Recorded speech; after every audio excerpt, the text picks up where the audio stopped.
मैं जानती हूं कि इस राजकुल के अंतःपुर में मेरे लिए न जाने कब से नीरव अपमान संचित रहा। तो तुम जैसी दासियों से भी वही मिलेगा क्या? ओ विधाता, ये कैसा इंद्रजाल है? उस दिन राज महापुरोहित ने कुछ आहुतियों के बाद मंत्रों का उच्चारण किया था। क्या वो अभिशाप था?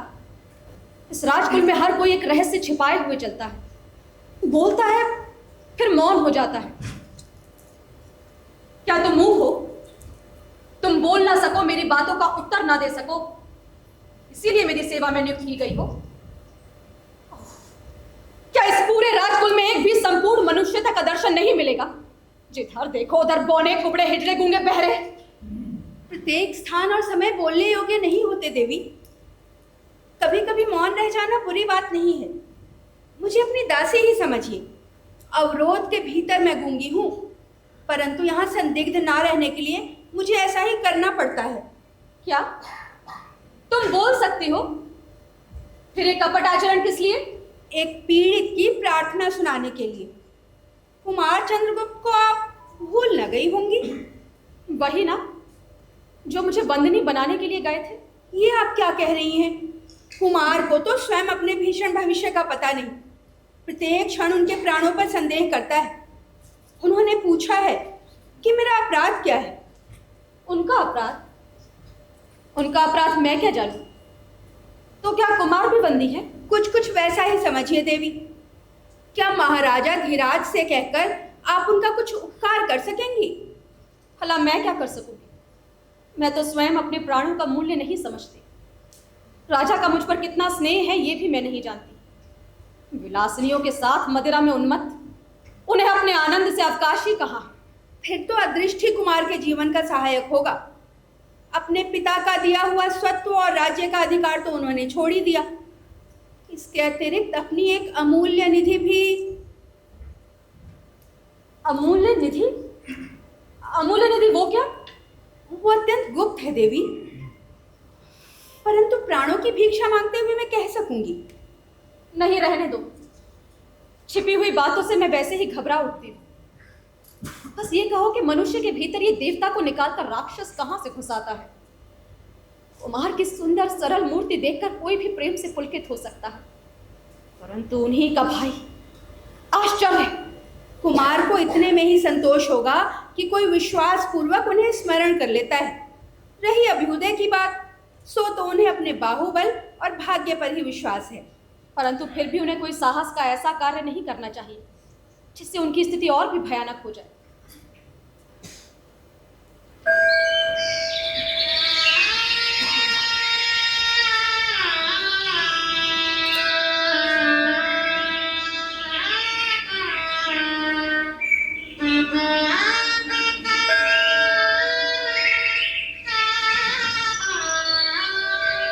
देवी, सायंकाल हो चुका है।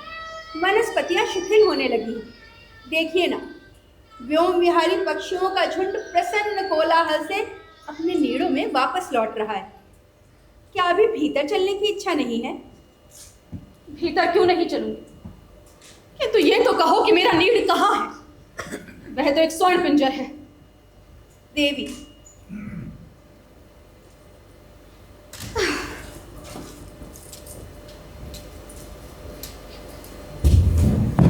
भट्टारा किधर आए हैं क्या? मेरे आंचल में तो छिपे नहीं हैं।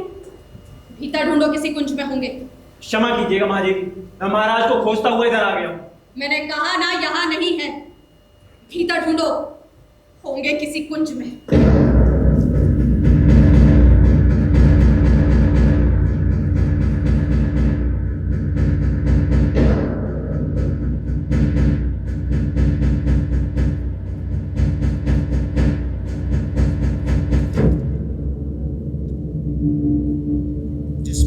भय था वही हुआ। जय हो देव, एक चिंताजनक समाचार निवेदन करने के लिए अमात्य ने मुझे भेजा है। चिंता करते करते तो देखता हूँ कि मुझे ही मर जाना होगा। हेलो, काम तो तुमने अच्छा किया है, किंतु मैं समझ न सका कि चंद्रगुप्त को वो अब भी प्यार करती है। महाराज, तुमसे कह दिया ना मैंने, अभी मुझे अवकाश नहीं है। गया ना, राजाधिराज, शकों ने किसी गिरिपथ से पहाड़ी गिरिपथ से उतर के नीचे का पहाड़ी राह रोक लिया है। हम लोगों के शिविर का संबंध राजपथ से छूट गया है। शकों ने दोनों ही ओर से घेर लिया है। तो दोनों ओर से घिरा रहने में शिविर और भी सुरक्षित है। मूर्ख, जबरन!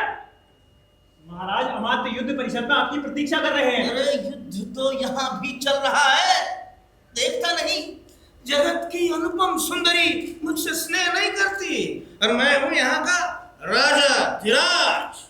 महाराज, शकराज का संदेश लेकर एक दूत भी आया है।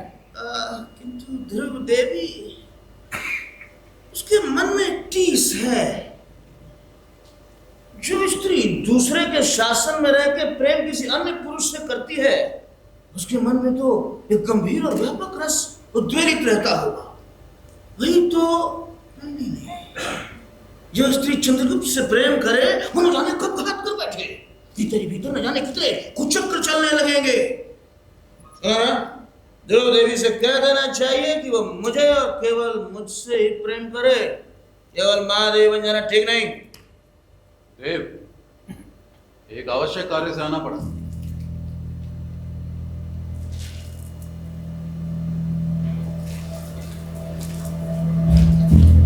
क्योंकि ध्रुव देवी को लेके साम्राज्य से भी हाथ धोना पड़ेगा। कहीं ये तो सहसा मेरे राजदंड ग्रहण कर लेने से पुरोहित, अमात्य और सेनापति लोग छिपा हुआ विद्रोह भाव रखते हैं। केवल तुम ही हो, केवल तुम ही मेरे विश्वास पात्र हो, है ना? यही गिरिपथ सभी झगड़ों का अंतिम निर्णय करेगा। जो मानते जिसकी भुजाओं में बल ना हो, उसके मस्तिष्क में तो कुछ होना चाहिए ना? अवश्य देव, पहले इसे पढ़ लीजिए।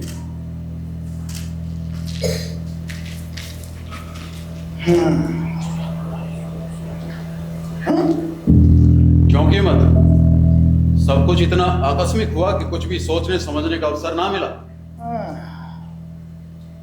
है तो ऐसा ही, किंतु इसकी संभावना मुझे पहले से भी थी नहीं।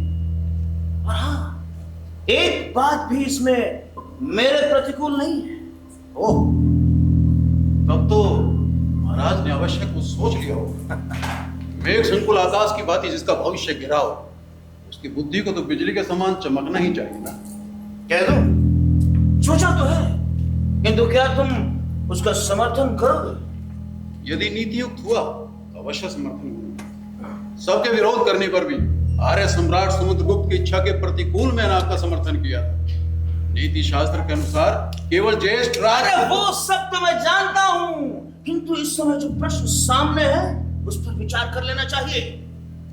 ये तो तुम जानते ही हो कि मेरी इस विजय यात्रा का कोई गुप्त उद्देश्य है। उसकी सफलता भी सामने दिखाई दे रही है। हाँ, थोड़ा सा साहस चाहिए। वो क्या महाराज? शतदूत संधि के लिए जो प्रमाण चाहता हो उसे अस्वीकार नहीं करना चाहिए। ऐसा करने में इसी संकट के बहाने जितनी भी विरोधी प्रकृति है, हम उनसे सहज छुटकारा पा लेंगे।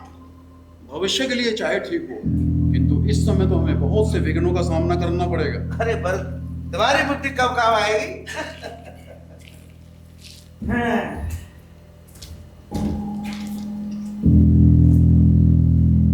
और हाँ, ये चंद्रगुप्त के मनोभाव का कुछ पता लगा? कोई नई बात तो नहीं है।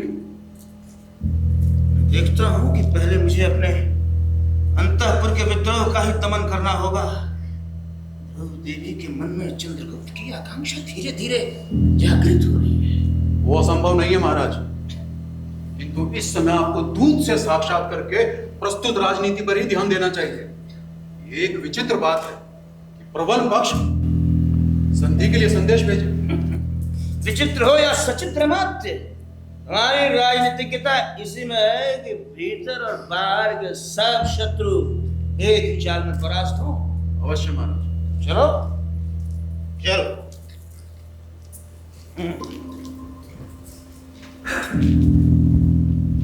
भयानक समस्या है।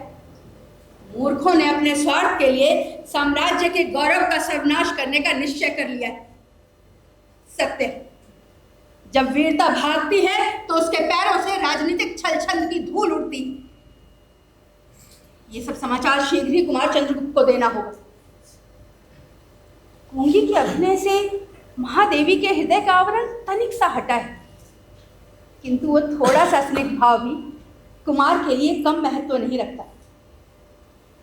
कुमार चंद्रगुप्त, कितने समर्पण का भाव है उनमें, और वहीं उनका बड़ा भाई रामगुप्त, कपटाचारी रामगुप्त।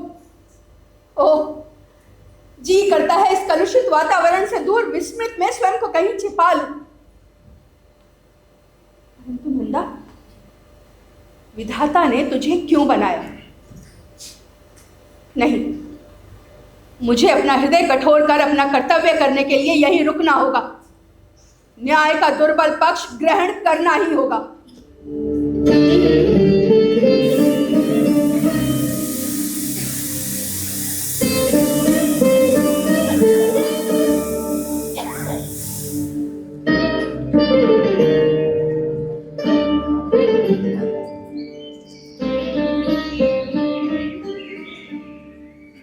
क्या कहा? शिखर स्वामी मुझसे मिलना चाहते हैं? उनसे कहो आज नहीं कल मिलूं। तो मैं मानते से कह रहा हूँ कि महादेवी आपसे कल भेंट करेगी। ठहरो, वो गुप्त कुल का अमात्य है ना, फिर तो उससे आज ही भेंट करनी होगी। ये कहो तुम्हारे गुप्त कुल में नियम क्या है? पहले अमात्य की मंत्रणा सुननी पड़ती है, तब जाकर राजा से भेंट होती है। ऐसा नियम तो मैंने नहीं सुना। ये युद्ध शिविर है ना, तो परम भट्टारक को अवसर न मिला होगा। महादेवी आपको संदेह न करना चाहिए। महादेवी, यदि ये सत्य है तो फिर जाओ, जाकर कुमार को बुला लो। मैं अमात्य के साथ कुमार से भी कुछ कहना चाहती हूँ। क्षमा कीजिएगा, इसके लिए तो पहले अमात्य से पूछना होगा। परंतु मैं महादेवी की जय।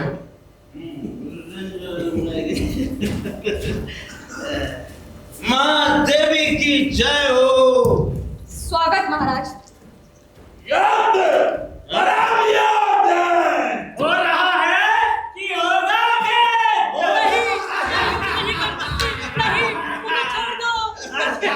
महादेवी, अरे यही युद्ध करके दिखाओ। नहीं। देख ले। हम तुझे युद्ध में विजय का उपहार समझ हरण कर लेंगे। युद्ध का। अरे मैं स्त्री हूँ, मुझसे कोई विवाह अवश्य कर सकता है। युद्ध में क्या जानूं? नहीं, युद्ध का। निकलो, निकलो यहाँ से।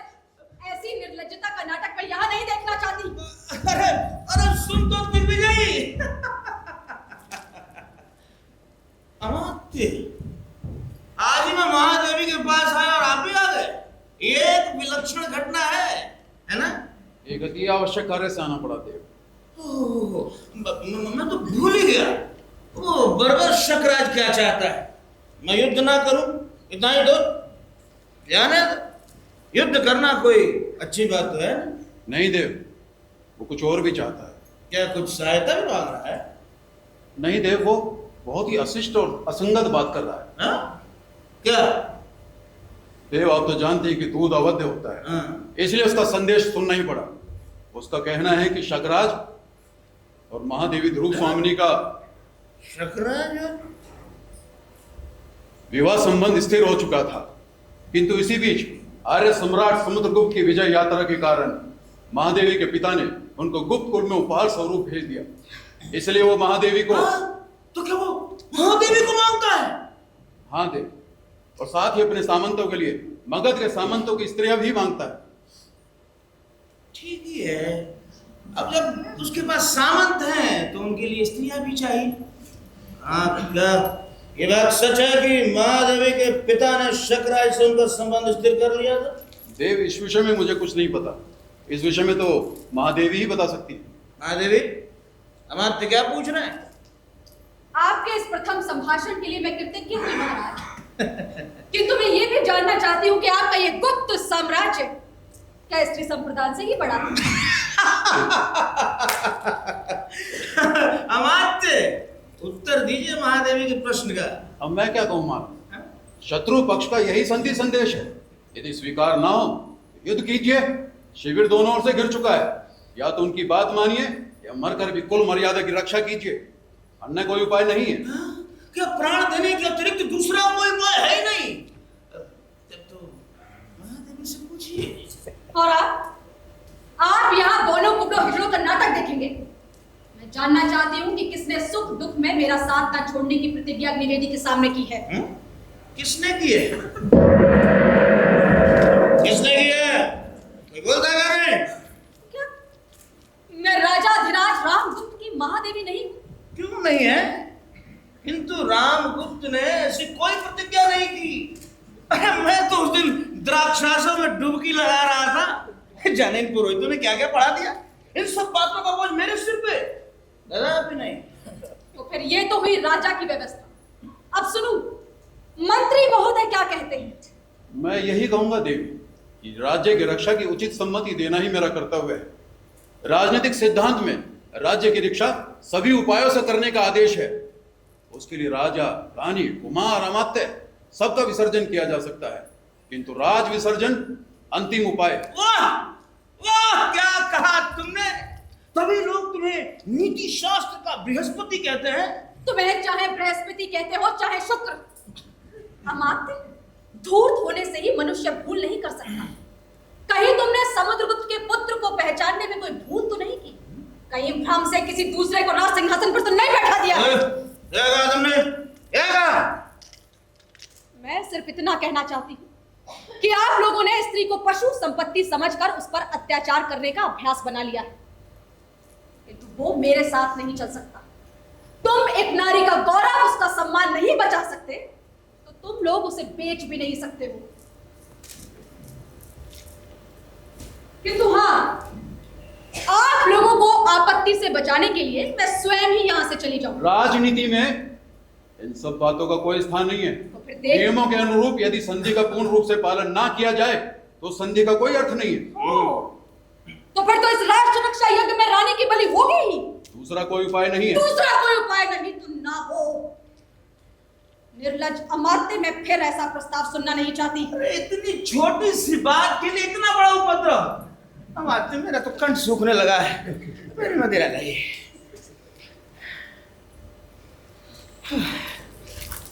अमात्य, शीघ्रता कीजिए, लाइए। महाराज,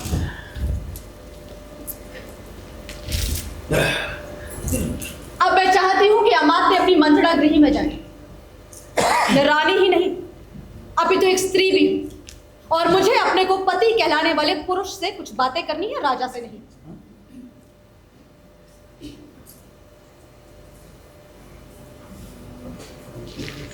ठहरिए, मैं भी आता हूं अमात्य। अरे आप ठहरिए, आपको अकेले यहां भय लगता है क्या? तुम मुझसे क्या बात करना चाहती हो? आप बैठिए।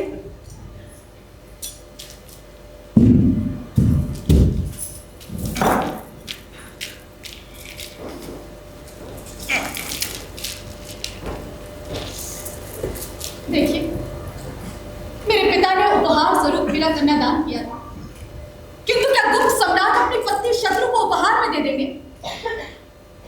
एक बार मेरी ओर देखिए, देखिए ना, क्या मेरा स्त्रीत्व वित्ते का भी अधिकारी नहीं कि स्वयं को स्वामी समझने वाला पुरुष उसके लिए प्राणों का पड़ लगा सके? तुम सुंदर हो,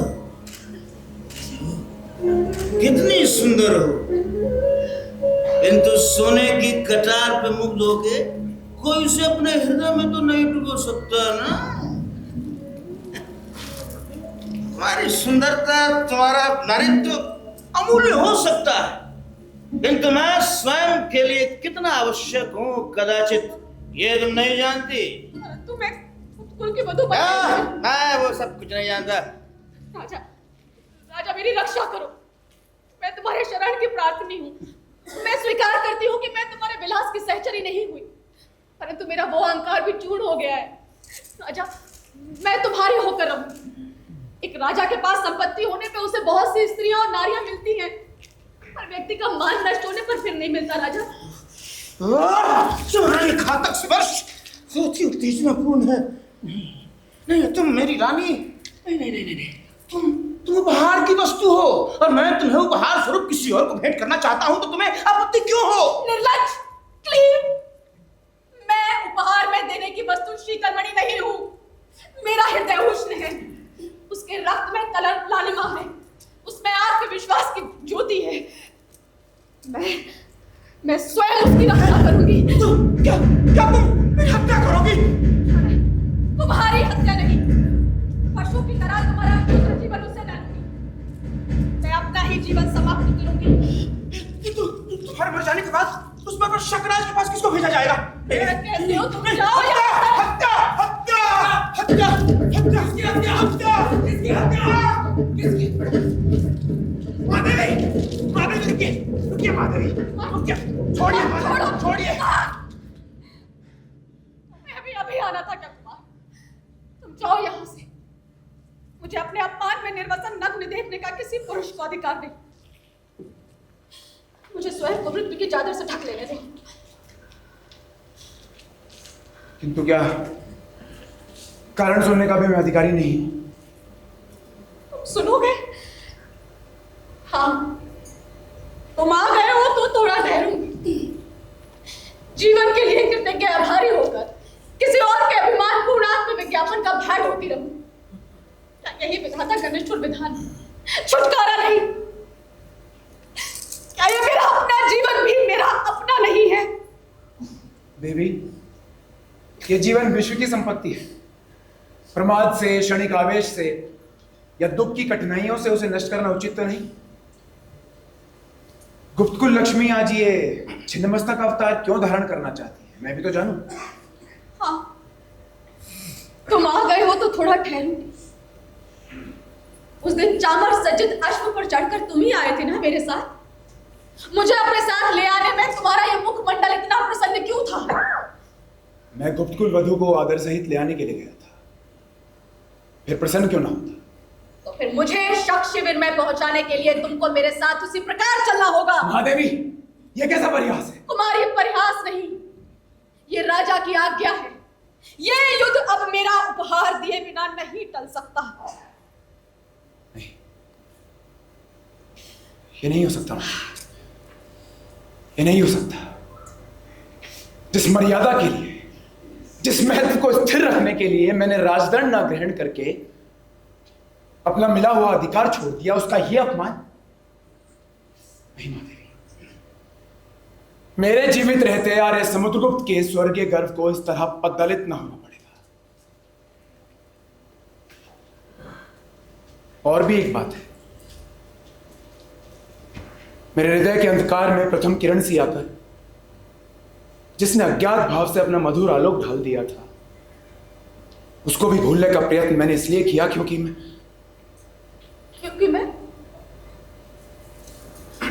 बोलो कुमार, क्योंकि मैं बोलो कुमार, क्योंकि मैं बोलो कुमार, क्योंकि मैं ये कुमार कुमार देखो तो आत्महत्या कितना बड़ा अपराध है, और आपसे तो वो भी करते नहीं बनता। देखो देखो कुमार के मन में छिपा हुआ कलुष कितना भयानक है।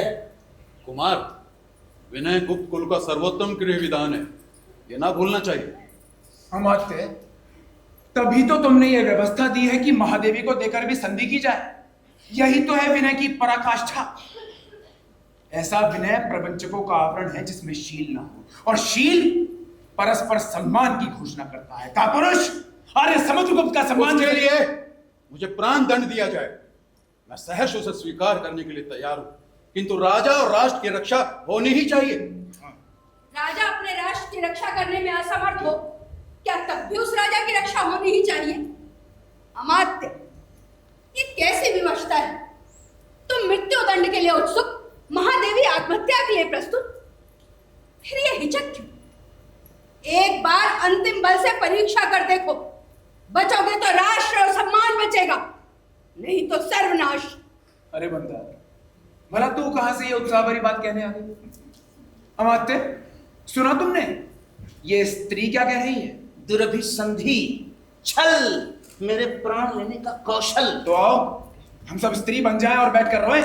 कुमार स्त्री बनना इतना भी सहज नहीं है, कुछ दिनों तक मुझसे सीखना होगा।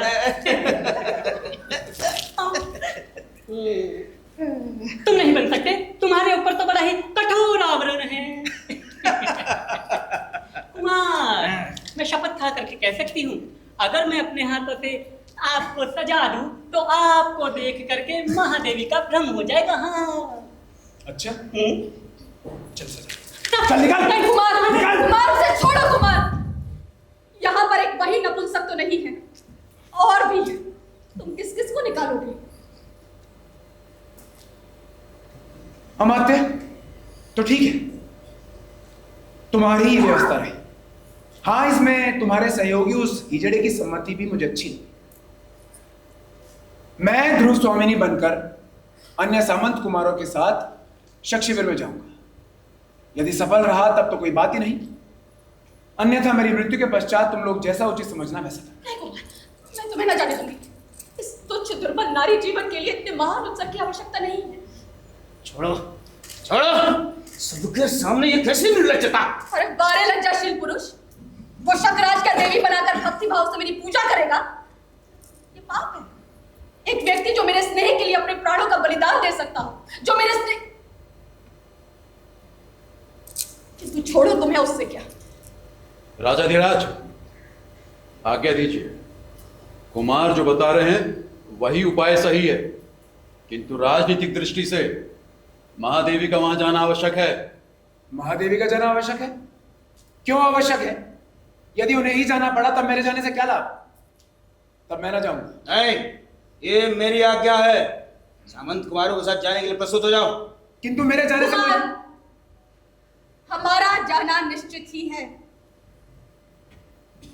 उसमें विलंब की आवश्यकता नहीं है।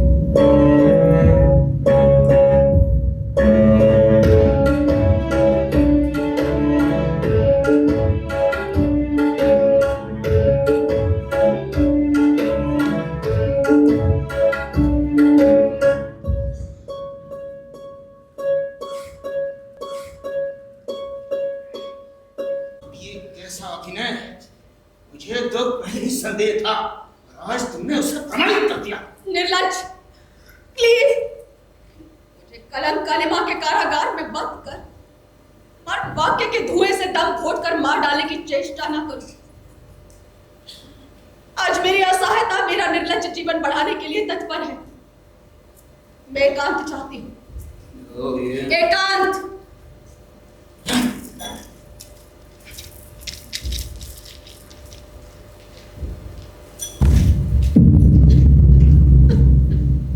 राजमहल को त्याग चली वो, राजमहल को त्याग चली वो, सत्य के पथ पर जाग चली वो, सत्य के पथ पर जाग चली वो, बंधन तोड़े मन को जोड़े प्रेम में शक्ति की आग बनी धीर थी गंभीर थी, धीर थी गंभीर थी, प्रेम में समस्त नारी की वो तस्वीर थी।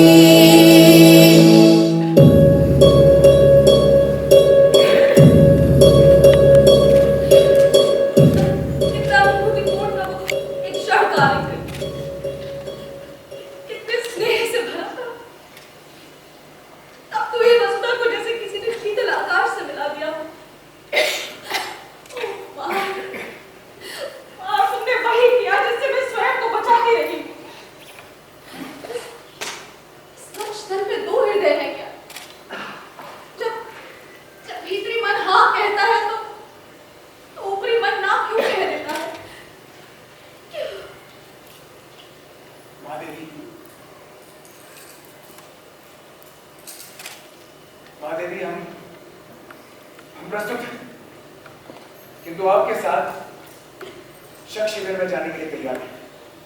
कुमार,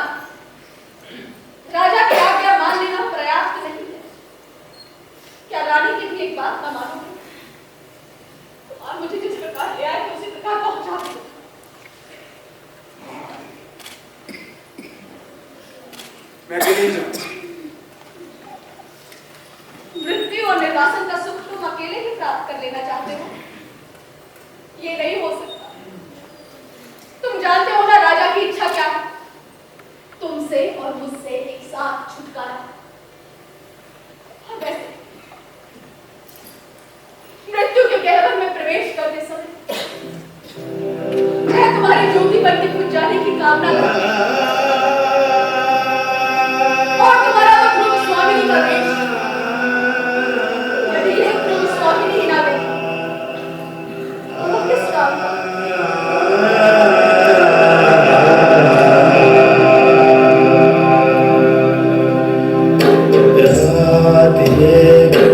इतनी गहरी है, रात क्यों इतनी गहरी है, क्यों इस पहर आकर ठहरी है, रात क्यों इतनी गहरी है।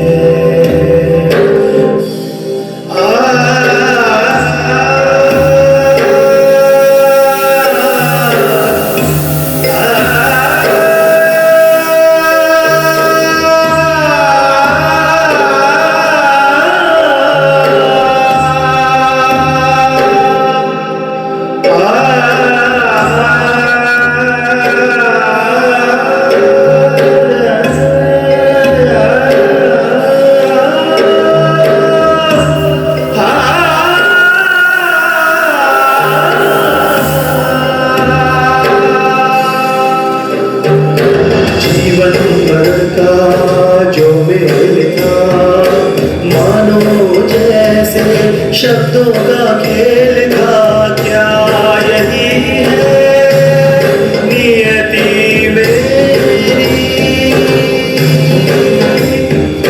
क्या यही है नियति मेरी।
इधर राजा कई दिनों से युद्ध विग्रह में लगे हैं और मैं भी यहाँ नहीं है, तब इनकी रक्षा कौन करता? सब जैसे रक्त के प्यासे, प्राण लेने और देने में पागल। वसंत आता है चला जाता है, कोई उसके स्पर्श से परिचित ही नहीं। ऐसा तो वास्तविक जीवन नहीं है। प्रेम करने की भी एक ऋतु होती है, उसमें चूकना, उसमें सोच समझकर चलना दोनों ही बराबर है। सुना है दोनों ही संसार के चतुरों की दृष्टि से मूर्ख बनते हैं। तब कोमा तू किसे अच्छा समझती है?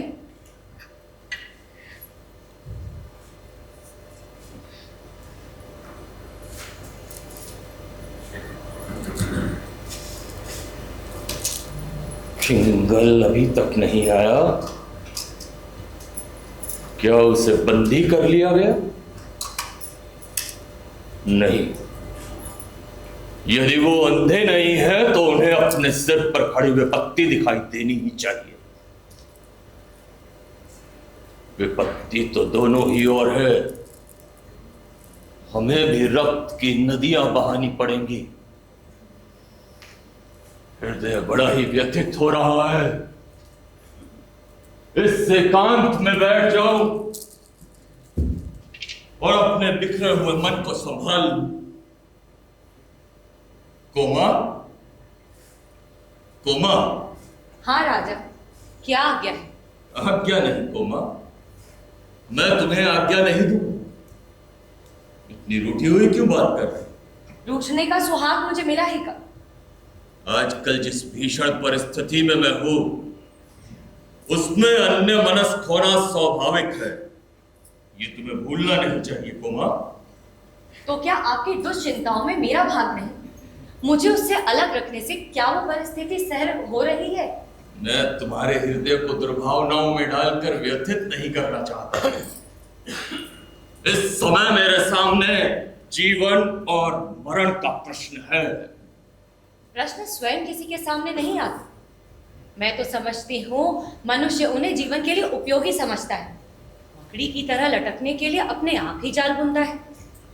जीवन का प्राथमिक प्रसन्न उल्लास मनुष्य के भविष्य में मंगल और सौभाग्य को आमंत्रित करता है। सौभाग्य और दुर्भाग्य मनुष्य की दुर्बलता के नाम है। मैं तो केवल पुरुषार्थ को ही सबका नियामक समझता हूं। पुरुषार्थ सौभाग्य को खींच लाता है। और हां, मैं ही इस युद्ध के लिए उत्सुक नहीं था। मैं ही दिग्विजय के लिए नहीं निकला था। संसार के नियम के अनुसार आप अपने से महान के आगे थोड़ा सा विनीत होकर उस उपद्रव से अलग हो सकते हैं। ये मुझसे नहीं हो सकता कोमा।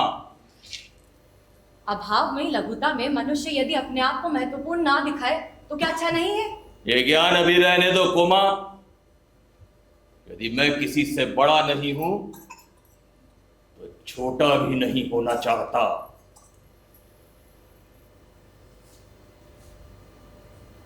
तुम अभी भी पाषाणी प्रतिमा की तरह वहीं खड़ी हो। मेरे पास आओ। पाषाणी? हाँ राजा, इस पाषाणी के भीतर भी कितने मधुर स्रोत बहते हैं। इनमें मदिरा नहीं, शीतल जल की धारा बहती है, प्यासों को तृप्त करने के लिए। किंतु इस समय मुझे स्फूर्ति के लिए एक प्याला मदिरा ही चाहिए। मैं लाती हूं, आप बैठिए।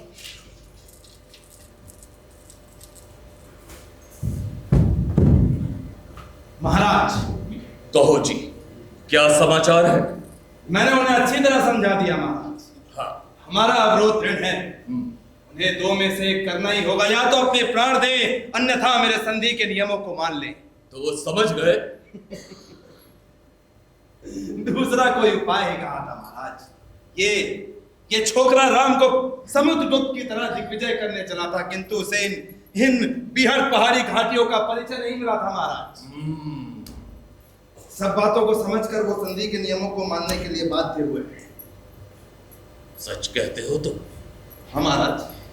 मुझे तो आशा ही नहीं थी। और मेरा दूसरा प्रस्ताव, क्या वो भी रामगुप्त ने मान लिया? हाँ महाराज, मांगे हुए सब उपहारों को देना स्वीकार किया है। और ध्रुव स्वामिनी? वो भी शीघ्र ही आपकी सेवा में उपस्थित होंगी।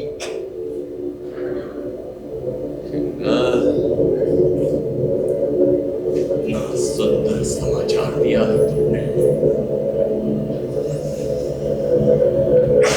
इतना सुंदर समाचार। आज तेरे पुत्रों की स्वर्गीय आत्माएं प्रसन्न होंगी। ये उनकी पराजयों का प्रतिशोध है। इन गुप्तों की दृष्टि में हम लोग जंगली, बर्बर और असभ्य हैं। तो मेरी प्रतिहिंसा भी इसी बर्बरता के अनुकूल होगी।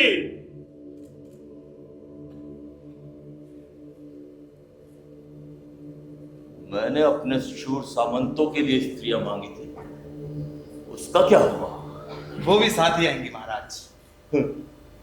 तो फिर झांझ वाली नाच का प्रबंध किया जाए, इस विजय का उत्सव बनाया जाए।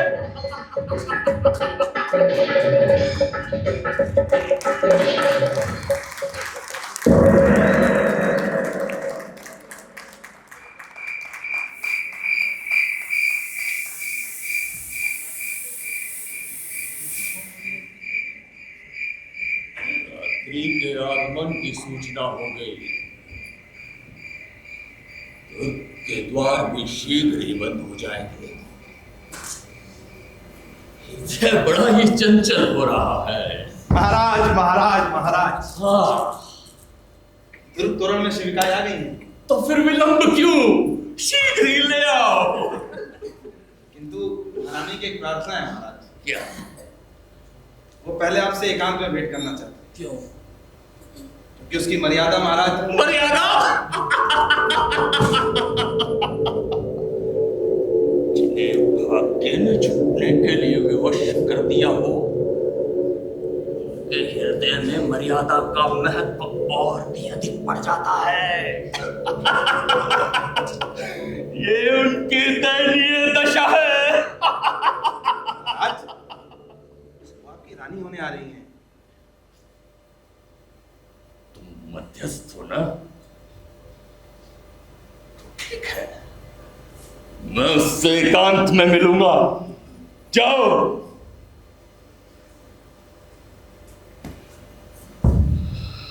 महाराज, मुझे क्या आज्ञा है? तुम अभी तक यहीं खड़ी हो। मैं तो जैसे भूल ही गया था। ये बड़ा ही चंचल हो रहा है कोमा। मेरे पास आओ कोमा। नई रानी के आगमन की प्रसन्नता से चंचल। नई रानी का आना क्या तुम्हें अच्छा नहीं लगा कोमा? जीवन में बहुत सी बातें अच्छी होकर भी अच्छी नहीं लगती, और बहुत सी बातें बुरी होकर भी अच्छी मालूम पड़ती हैं। तुम तो आचार्य मीर देव की तरह दार्शनिकों की सी बातें कर रही हो। वे मेरे पिता तुल्य है, उन्हीं की शिक्षा में पली। हाँ ठीक है, जो बातें राजा को अच्छी ना लगे वे मुझे भी रुचनी ही चाहिए। अच्छा, तुम इतनी अनुभूतिमयी हो, ये मैंने आज जाना। राजा, तुम्हारी स्नेह सूचनाओं की सहज प्रसन्नता और मधुर आलाप ने जिस दिन से मन के नीरव और नीरस शून्य में संगीत की, वसंत की और मकरंद की सृष्टि की थी, मैं उसी दिन से अनुभूतिमय हो गई। क्या वो मेरा भ्रम था? कह दो कि वो तेरी भूल थी। नहीं कोमा, नहीं, वो तुम्हारा भ्रम नहीं था। सचमुच तुमसे प्रेम करता हूं। तब भी वही बात। कौन सी बात? वही जो आज होने जा रही है। पागल कोमा। नहीं राजा, तुम अपनी गर्व की तृप्ति के लिए ये कैसा अनर्थ करने जा रहे हो? पागल कोमा, वो मेरी राजनीति का प्रतिशोध है। तो राजनीति का प्रतिशोध क्या एक नारी को कुछ बिना नहीं हो सकता? जो बात समझ में ना आए उस पर विवाद नहीं करना चाहिए। मैं क्यों ना करूं? किंतु नहीं, मुझे विवाद करने का अधिकार नहीं। ये बात मैं अच्छी तरह समझ गई।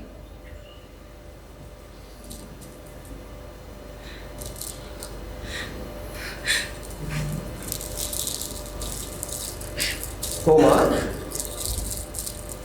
धर्म पूज्य, मैं आपको वंदना करता हूं। कल्याण हो। मैं तो तुझे मिलने चला आया था बेटी। तू उदास क्यों है? आचार्य, मैंने रामगुप्त का दर्प दलन करने के लिए ध्रुव स्वामिनी को उसे उपहार में भेजने की आज्ञा दी थी।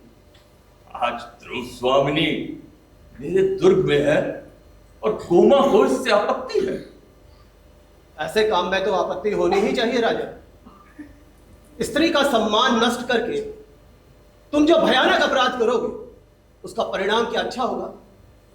और भी ये अपनी ही भावी पत्नी के प्रति तुम्हारा अत्याचार होगा। भावी पत्नी? अरे क्या इस क्षणिक सफलता से तुम प्रमत्त हो जाओगे? क्या अपने आचार्य की प्रतिपालिता कुमारी के साथ तुमने स्नेह का संबंध स्थापित नहीं किया है? या इसमें भी कोई संदेह है?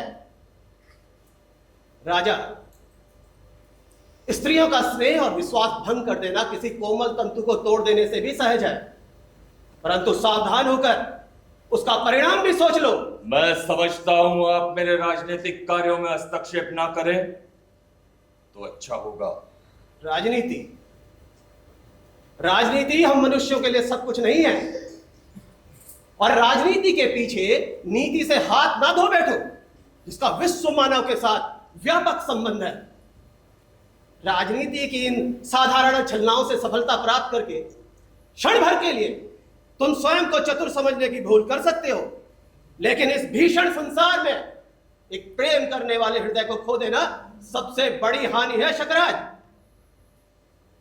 तो प्रेम करने वाले हृदयों के बीच ही स्वर्गीय ज्योति का निवास है। बस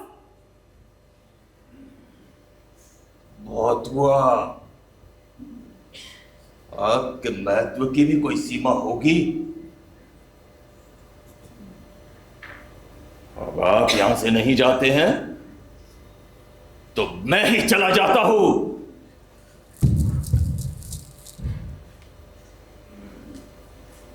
चल बेटी कोमा, अब हमें लताओं, वृक्षों और चट्टानों से ही छाया और सहानुभूति मिलेगी। इस दुर्ग से बाहर चल। पिताजी, अपने हृदय को संभाल बेटी, और दुखों को सहन करने के लिए प्रस्तुत हो जा। प्रताड़ना में बड़ा ही मोह होता है कोमा, उसे छोड़ने का मन नहीं करता। छल का बहिरंग बहुत ही सुंदर होता है बेटी, बहुत ही सुंदर, विनीत और आकर्षक भी, लेकिन दुखदाई और हृदय को भेदने वाला। इस बंधन को अब तोड़ डाल।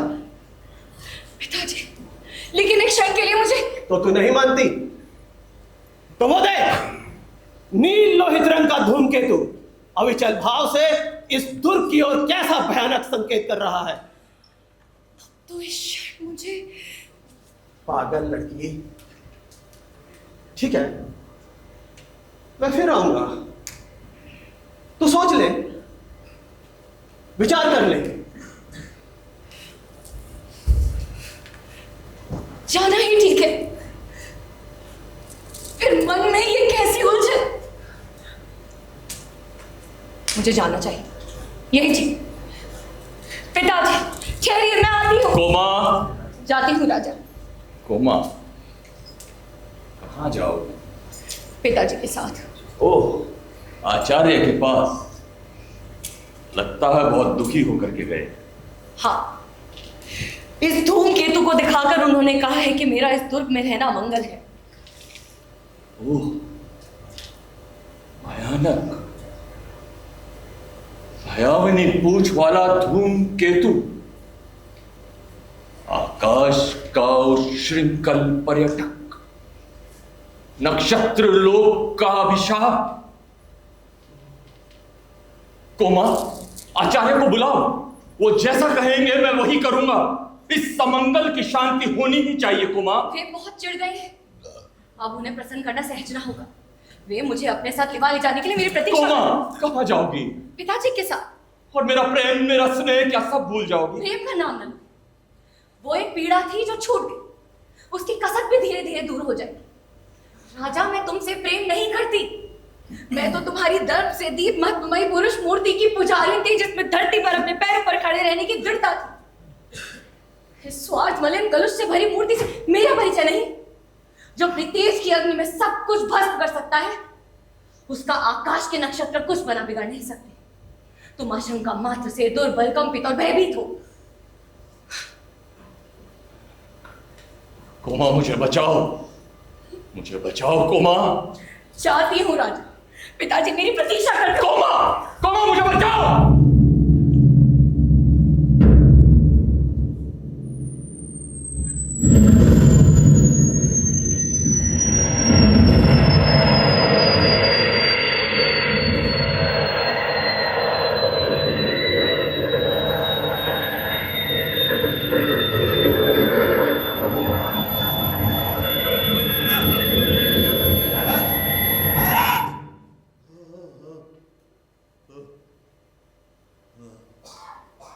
सामने ने पूछा एकांत हो तो आओ।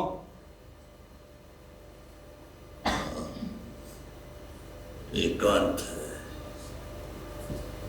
और सुनो, कोई और यहां ना आने पाए।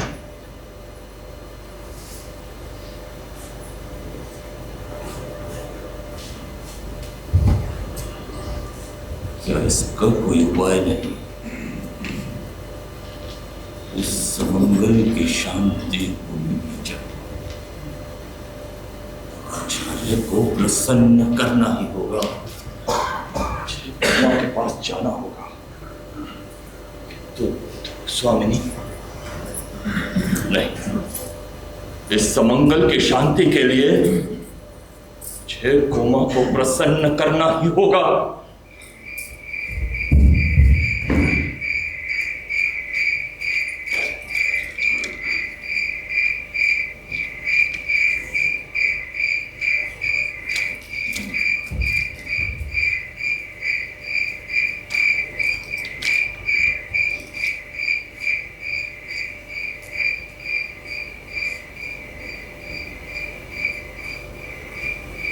तुम आज कितनी प्रसन्न हो? तो तुम क्या नहीं हो? मेरे जीवन निशीथ का ध्रुव नक्षत्र इस घोर अंधकार में भी अपनी स्थिर उज्ज्वलता से चमक रहा है। आज महोत्सव है ना? कुमार, लौट जाओ। मैं पहले ही कह चुकी हूँ, इस तुच्छ दुर्बल नारी जीवन के लिए इतने महान उत्सव की आवश्यकता नहीं है। देवी, ये तुम्हारा क्षणिक मोह है। मेरी परीक्षा ना लो। मेरे शरीर ने चाहे जो रूप धारण किया हो, किंतु हृदय निश्चल है। कहीं ये कामना की वस्तु ना पाकर आत्महत्या करने जैसा प्रसंग तो नहीं है? तीखे वचनों से मरमाहत करके भी आज कोई मुझे इस मृत्यु पक्ष से विमुख नहीं कर सकता। मैं अपना कर्तव्य करूं, इसी में मुझे सुख है। कुमार, सुनो, तुम दोनों में से रानी कौन है? ओ, सौंदर्य का ऐसा तीव्र आलोक मैंने आज तक नहीं देखा। तुम दोनों में से ध्रुव स्वामिनी कौन है? यहाँ मैं आ गई हूँ। तुम शकराज को यूं मूर्ख नहीं बना सकती। ध्रुव स्वामी कौन है ये तो कोई अंधा भी बता सकता है। चंद्रे, ये तुम्हें क्या हो गया है? यहाँ पर आकर तुम्हारी इच्छा रानी बनने की हो गई है, या फिर मुझे शकराज से बचा लेने के लिए ये तुम्हारी स्वामी भक्ति है? कौन जाने तुम ही ऐसा कर रही हो। चंद्रे, तुम मुझे दोनों ओर से नष्ट ना करो। यहाँ से जाकर भी मैं गुप्तकुल के अंतःपुर में रह पाऊंगी क्या? यूं चंद्रे कहकर मुझे पुकारने से क्या तात्पर्य है? ये अच्छा झगड़ा तुमने फैलाया। इसीलिए मैंने एकांत में मिलने की प्रार्थना की थी। तो क्या मैं यहाँ भी चली जाऊंगी? ठहरो, क्या चिंता की बात है? यदि मैं दोनों को ही अपनी रानी बना लूं तो क्या कोई इसमें बुरी बात है? ध्रुव स्वामी कौन है पहले इसका निर्णय होना चाहिए। चंद्रे, मेरे जीवन के आकाश में धूमकेतु से अपनी गति बंद करो। ओ, भयानक धूमकेतु। सुनिए चंद्रे, इस धमकी से हम कोई लाभ नहीं। तो फिर तुम्हारा और मेरा जीवन मरण साथ ही होगा। ठहरो, आचार्य ने ठीक ही कहा था। ये शुभ मुहूर्त नहीं है। मैं कल किसी विश्वसनीय व्यक्ति को बुलाकर इसका निर्णय लूंगा। तुम दोनों अभी जाओ और जाकर विश्राम करो। जी नहीं, इसका निर्णय तो आज ही होना चाहिए। मैं कहता हूं ना।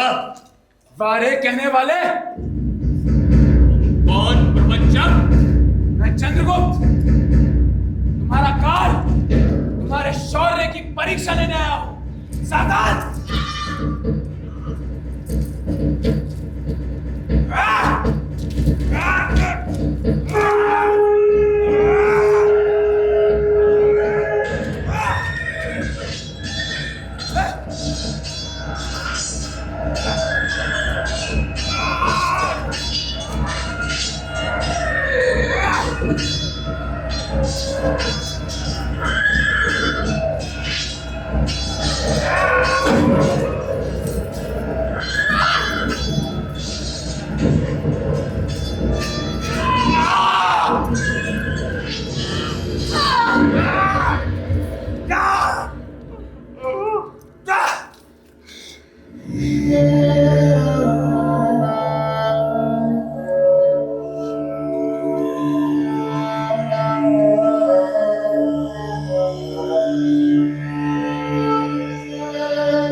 महादेवी की जय हो।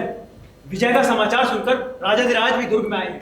अभी तो वे सैनिकों से बातें कर रहे हैं, किंतु उन्होंने पूछा है कि कुमार कहाँ है। आपकी जैसी आज्ञा हो, क्योंकि कुमार ने कहा है कि राजा यहाँ ना आने पाए। जाओ कह दो कि अभी थकी हूं। सुनो, तुमने ये नहीं बताया कि कुमार के घाव अब कैसे हैं? घाव अब चिंताजनक नहीं है, उन पर पट्टियां बन चुकी हैं। कुमार अभी प्रधान मंडप में विश्राम कर रहे हैं। ठीक है, जाओ।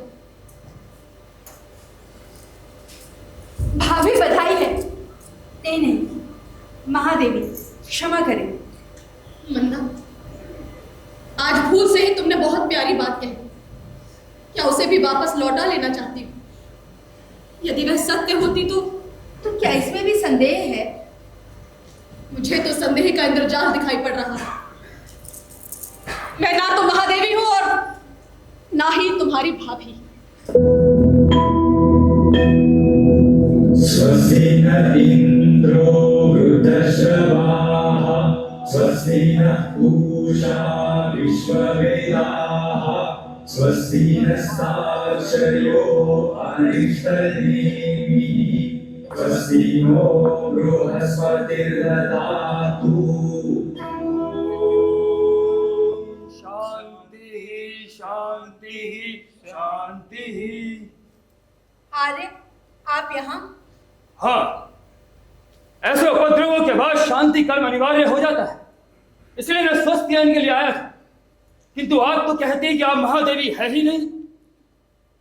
पुरोहित जी, मैं राजनीति नहीं जानती, परंतु इतना समझती हूँ कि जो स्त्री शत्रु के लिए उपहार में भेज दी जाती है, वो महादेवी की पदवी से पहले ही वंचित हो गई होगी। किंतु आप तो भाभी होना भी अस्वीकार करती हैं। तो वह भाभी कहने का रोग हो तो कह लो। उस दिन इन्हीं राज महापुरोहित ने कुछ आहुतियों के बाद मंत्रों का उच्चारण करके मेरा विवाह करवाया था। उस दिन के बाद से मुझे राजा के सरल संभाषण का कभी अवसर ही नहीं मिला। ना जाने मेरे किस अपराध पर संदिग्धित होकर जब मुझे निर्वासित किया गया तो मैंने स्त्री के अधिकारों की रक्षा की भीख मांगी, परंतु कोई उपाय नहीं चला और मैं बलि पशु की तरह शक शिविर में भेज दी गई। तब भी मुझे भाभी कहना चाहती हो? ये अत्यंत ग्लानिजनक प्रसंग है। ग्लानिजनक? ये सब मैं क्या सुन रहा हूं? मुझे तो प्रसन्नता थी कि आपने एक वीर रमणी की भांति अपने साहस के बल पर इस दुर्ग पर अपना अधिकार स्थापित किया। आप झूठ बोलते हैं। और झूठ? हाँ, आप और झूठ नहीं, आप तो स्वयं ही मिथ्या हैं। तो वेदांत की बात कहती है, फिर तो ये संसार मिथ्या है ही। संसार मिथ्या है या नहीं ये मैं नहीं जानती, परंतु आपके धर्मशास्त्र क्या सत्य हैं जो सदैव रक्षणीय नारी की ये दुर्दशा हो रही है? बेटी मंदा, ये मेरा भ्रम है या महादेवी का रोष? रोष है। पुरोहित में रोष से जल रही हूं। तुमने मेरा विवाह करवाया था ना, अब देखो इसका उत्सव भी कितना सुंदर है। वहां कितने ही सैनिक दम तोड़ते होंगे, उधर शकराज की रक्त सनी हुई लोथ पड़ी होगी और यहाँ मैं रक्तधारा में तिरती हुई राक्षसी सी सांस ले रही हूँ। अरे अब तुम्हारा स्वस्थ मुझे शांति देगा? अरे आप बोलते क्यों नहीं? आप तो धर्म के नियामक हैं। जिन स्त्रियों को धर्म बंधन में बांधकर आप उनकी सम्मति के बिना समस्त अधिकार छीन लेते हैं, क्या तब धर्म के पास कोई प्रतिकार, कोई संरक्षण नहीं रख छोड़ते?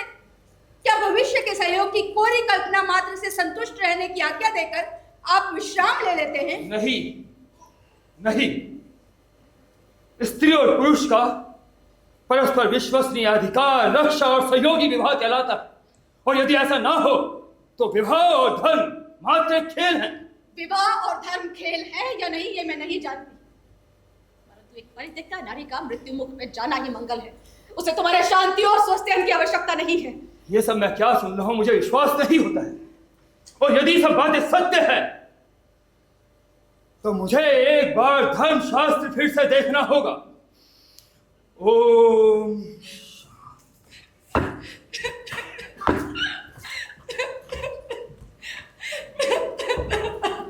महादेवी की जय हो। एक शक जाति की स्त्री आई है, अपना नाम कोमा बताती है और शकराज का शव मांग रही है। मालूम पड़ता है जीवित रहते हुए उसे अभी शीतलता मिल चुकी है। अब वो प्रेम के नाम पर जलना चाहती है। उसे ले जाने दो। जो स्त्रियों के इस बलिदान का भी कोई मूल्य नहीं। कितनी असहाय दशा है। वे अपने निर्बल और अवलंबन खोजने वाले हाथों से पुरुषों के चरणों को पकड़ती हैं और वो सदैव उन्हें तिरस्कार, घृणा और दुर्दशा की भिक्षा से उपकृत करता है। फिर भी ये बावली मानती है कि भूल है, भ्रम है, परंतु उसका एक कारण भी है। पराधीनता की एक डोरी सी उनकी नस नस में न जाने किस युग में घुस गई। उन्हें जानकर भी भूल करनी पड़ती है। पता क्या वो मेरी भूल ना थी? जब मुझे निर्वासित किया गया तो मैंने स्त्री के अधिकारों की रक्षा की भीख मांगी, पर कोई उपाय नहीं चला। ये पुरुषों की प्रभुता का जाल मुझे अपने निर्दिष्ट पथ पर ले ही आया। मंदा, दुर्ग की विजय मेरी सफलता है या मेरा दुर्भाग्य, मैं समझ नहीं पाती। बस मैं राजा का सामना नहीं करना चाहती। तल से एक साकार घृणा निकलकर मुझे पीछे की ओर चलने का संकेत करती है। क्या ये मेरे मन का कलुष है? क्या मैं कोई मानसिक पाप कर रही हूं?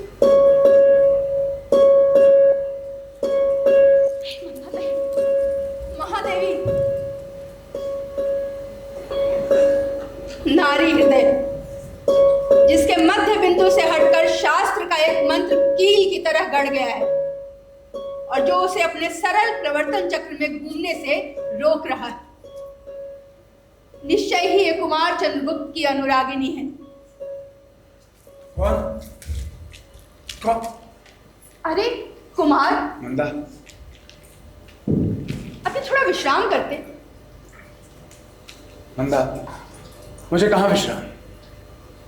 मेरा समय अब प्रस्थान करने का आ गया है। मेरा कर्तव्य अब यहाँ पूर्ण हो चुका है। मेरा ठहरना अब यहाँ उचित नहीं। किंतु भाभी की जो बुरी दशा है। क्या हुआ मंदा? बोलो मंदा, मुझे अवकाश नहीं। राजाधिराज का सामना होते ही क्या हो जाएगा मैं नहीं कह सकता, क्योंकि अब ये राजनीतिक छल प्रपंच मैं नहीं सह सकता।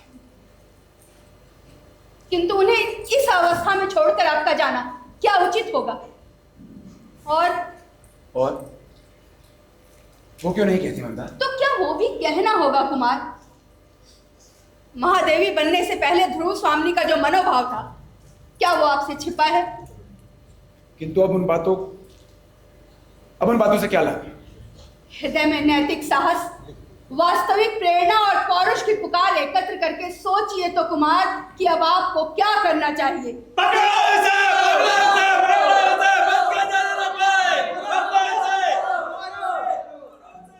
ये क्या?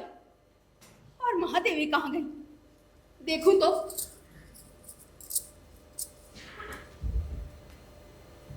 विधान की स्याही का एक बिंदु गिरकर भाग्य लिपि पर कालिमा चढ़ा देता। मैं आज यह स्वीकार करने से भी संकुचित हो रहा हूं कि ध्रुव स्वामिनी मेरी है। हाँ,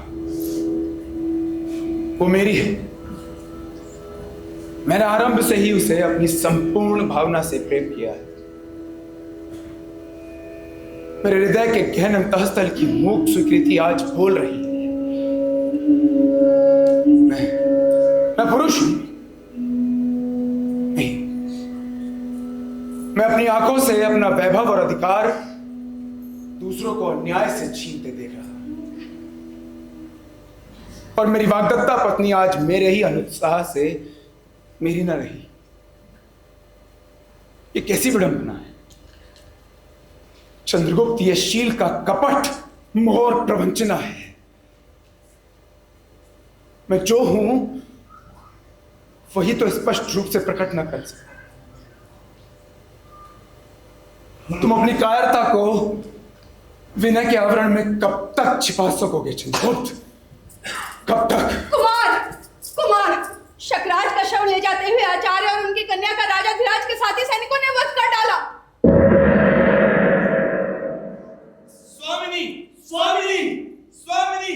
स्वामिनी, आपकी आज्ञा के विरुद्ध जाकर राजाधिराज ने निरीक्षकों का संहार करवा दिया है। तो आप लोग इतने चंचल क्यों हैं? राजा को आज्ञा देनी चाहिए और प्रजा को उसे नतमस्तक होकर मानना होगा। किंतु अब वो असह्य है। राज सत्ता के अस्तित्व की घोषणा के लिए इतना भयंकर प्रदर्शन मैं तो कहूंगा आपकी आज्ञा के बिना इस दुर्ग में राजा का आना अन्याय है। मैं क्या कहूँ, मैं तो स्वयं एक हतभागिनी स्त्री हूँ। मुझे तो अपनी स्थिति मात्र पर शोक हो रहा है। मैं सच कहता हूँ, रामगुप्त जैसे राजपथ को कलुषित करने वाले के लिए मेरे हृदय में तनिक भी श्रद्धा नहीं। विजय का उत्साह मनाने किस मुख से वो आएंगे जो वास्तव में हिंसक, पाखंडी, शिव और क्लीव है। क्या कहा?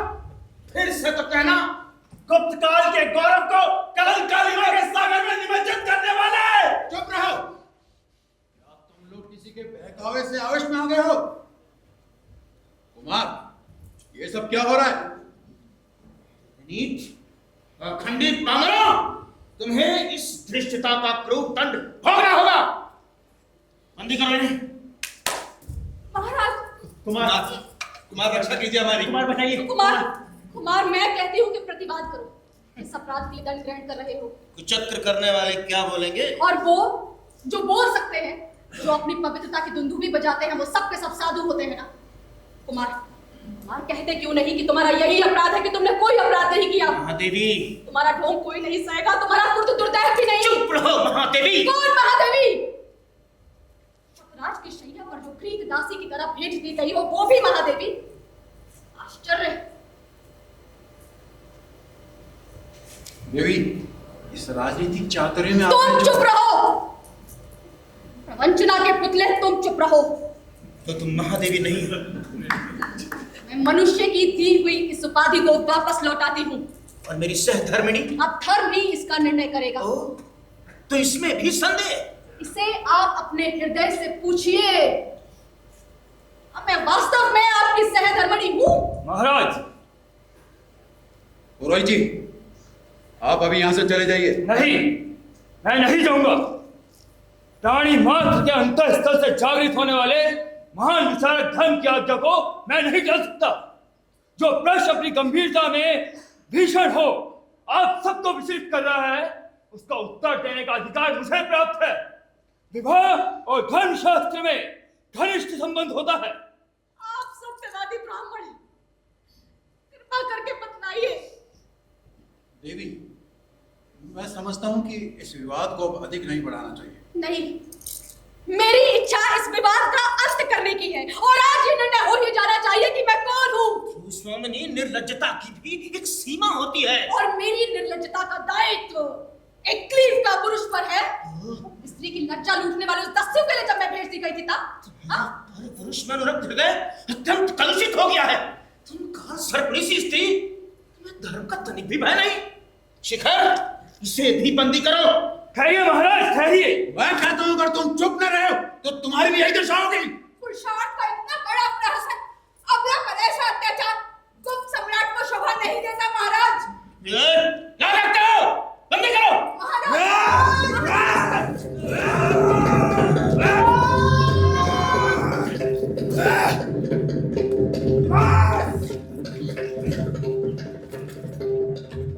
मैं भी आर्य समुद्रगुप्त का पुत्र हूं, और शिखर स्वामी, ये बात तुम भली भांति जानते हो कि मैं ही उनके द्वारा निर्वाचित युवराज भी हूं। तुम्हारी नीचता अब असह्य है। अपने राजा को लेकर इस दुर्ग से सकुशल बाहर चले जाओ। अब मैं ही यहाँ शकराज के समस्त अधिकारों का स्वामी हूं।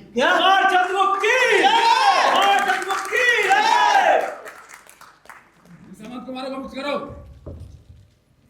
मैंने कहा मुक्त करो।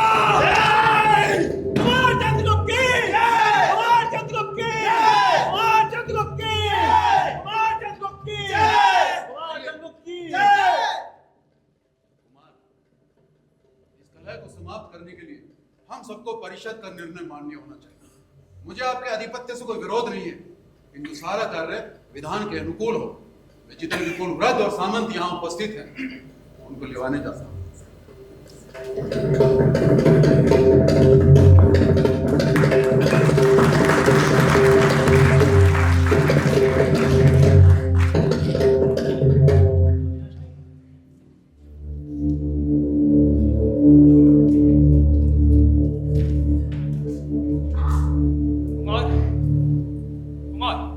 आसन ग्रहण कीजिए। मैं अभियुक्त हूं। कुमार, बीती हुई बातों को भूल जाने में ही भलाई है। भाई भाई की तरह।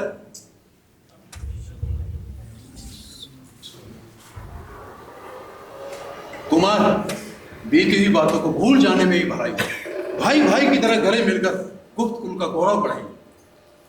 हाँ,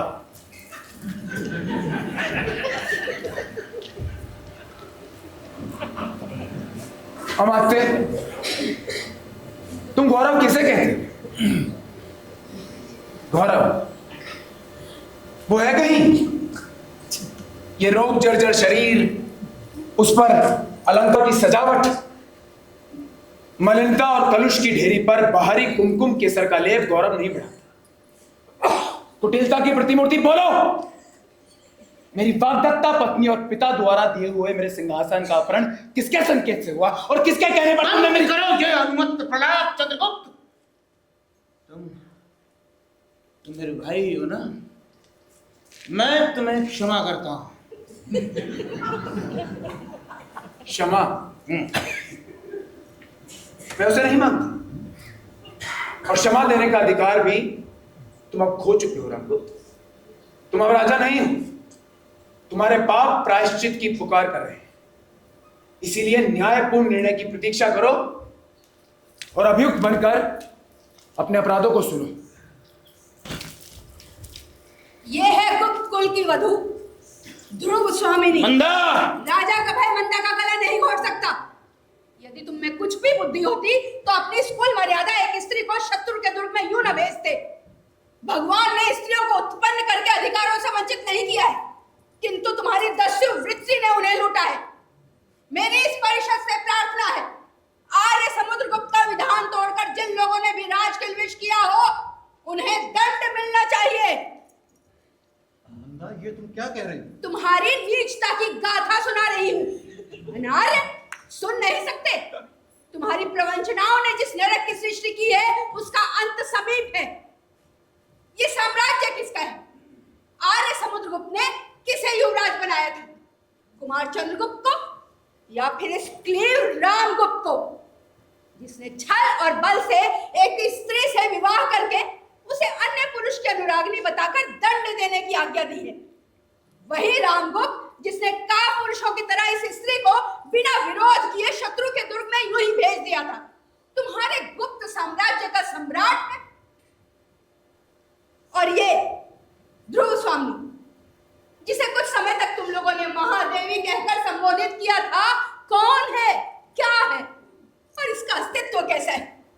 यदि कहीं धर्मशास्त्र हो तो उसका मुख खुलना चाहिए।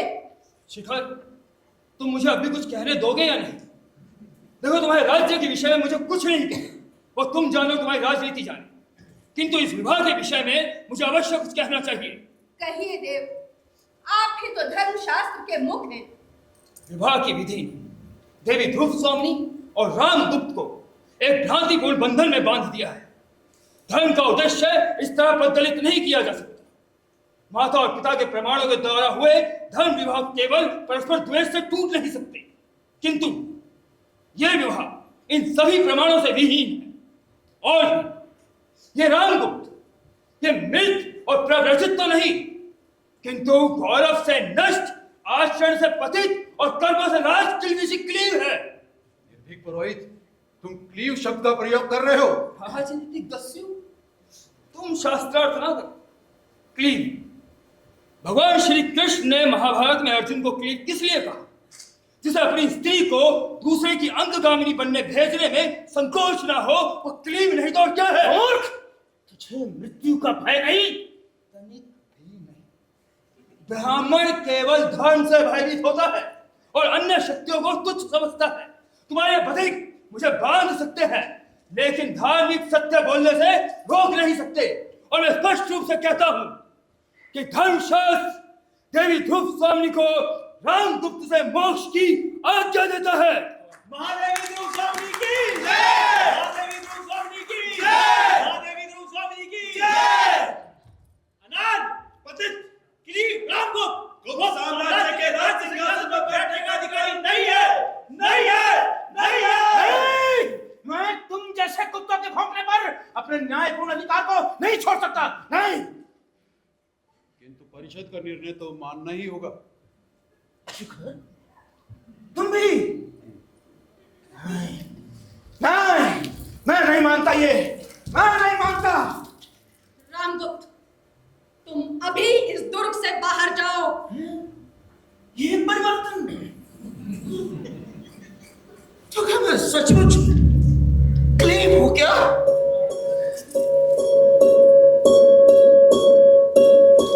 मैं सचमुच क्लीन हूं क्या?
तो ये था नाटक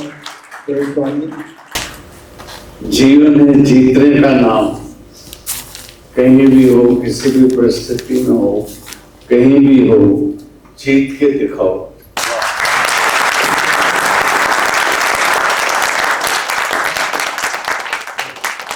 जीवन में हीरो की नहीं है, लेकिन जीवन में जीतने की चीज है। चाहे वो मन से हो, चाहे वो बिजनेस में हो, चाहे इनकी एक्टिंग का हो, जीत ही जीत, मजबूती ही मजबूती।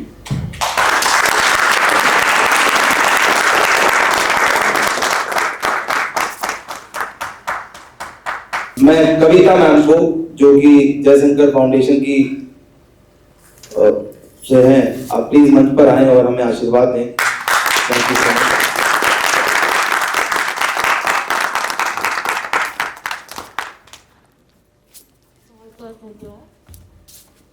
हेलो, मैं महाकवि जयशंकर प्रसाद जी की परपोती हूँ।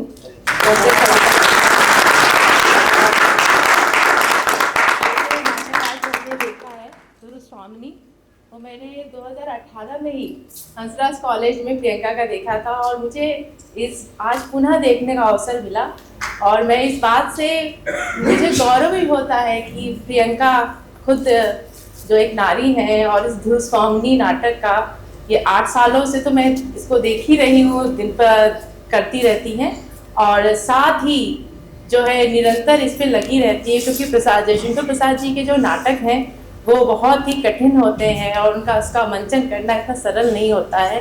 इसके बावजूद भी इतनी अच्छी टीम और इतना अच्छा प्रदर्शन और ये जो कर रही हैं, मैं इसके लिए कोई शब्द नहीं है। और मैं कुछ दिनों से इस नाटक और रंगमंच से जुड़ी हुई हूँ, और मेरे मन में एक सवाल उठ रहा था कि जो हमारे भारतीय नाटक हैं, हमारे भारतीय लेखक हैं, जो हमारे भारत में नाटक हो रहे हैं, और इसके बीच देखती हूँ मैं कि जो पाश्चात्य बाहर के जो नाटक हैं वो ट्रांसलेट हो के हिंदी में और उनका भी मंचन होता है।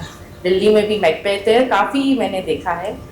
क्या एक प्रश्न हमारे बीच मेरे मन में हमेशा उठता है, क्या हमारे जो भारतीय लेखक साहित्यकार हुए हैं उनका जो अनुवादित होता है ग्रंथ, क्या उनका नाटक भी बाहर यूरोप और बाहर के देशों में खेला जाता है?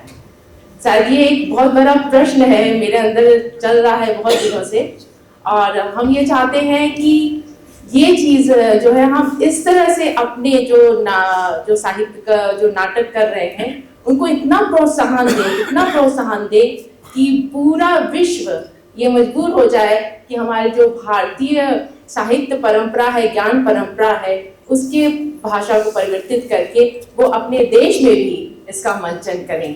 और इस बीच जो मैं कर रही हूँ इसके लिए बाहर से भी लोगों के आए हैं, क्योंकि भारत के जो नाटक का मंचन करना इतना सरल नहीं होता है, तो बाहर के लोगों ने मुझे बोला है कि आप जो है अपने निदेशक को भेजें और हम यहाँ के लोगों से उस नाटकों को करवाएंगे। तो इस तरह से हम लोग अगर साथ मिल करके और बहुत प्रोत्साहन दें तो हमको लगता है कि ये जो नाटक थिएटर परंपरा है इसको हम भारत में क्या पूरे विश्व में अपने भारतीय जो हमारे साहित्य है, जो ज्ञान परंपरा के द्वारा जो प्रसिद्ध करते हैं, तो उसको हम पूरे विश्व में भी आगे ले जा सकते हैं और दिखा सकते हैं कि हमारा जो भारतीय ज्ञान परंपरा है, हमारे जो भारतीय साहित्य है वो कितना प्रबुद्ध है और विश्व को शायद इससे भी कुछ सीखने को मिलेगा। तो बस यही है, और बाकी बहुत अच्छा प्रदर्शन। और मैं आपको बताना चाहूँगी कि हमारे बीच उपस्थित हैं विश्व हिंदी प्रसिद्ध परिषद के महासचिव विपिन जी, डॉक्टर विपिन जी।